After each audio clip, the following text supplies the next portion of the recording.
आपण देखंतु गोटे ओडिशार न भारत वर्षर गोटे दुखद घटना गोटे स्पर्शकातर घटना 13 जन रोगी एससीबी रे मृत्युवरण कर सरकार निष्क्रियता निरवता निश्चित भाव में ये आंदोलन को आहरी प्रश्रय दूसरे आप देखो पूर्व नजर था ये गोटे घटना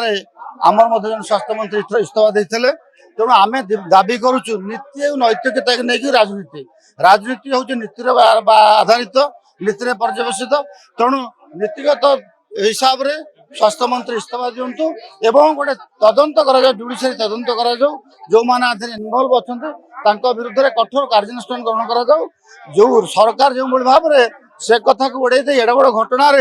निजे सामिल न हुई निज सहानुभूति न जन राज्यसभा निर्वाचन जो भाव में सक्रियता प्रकाश कले विधायक मान जो भाव में राज्यसभा निर्वाचन में जो भाव में घटना घटेले तेणु आम निंदा करुशावासी को सचेतन करुचा राज्य में एभली जो दुखद घटना है समस्ते आम सहित सामिल हूँ ये घटना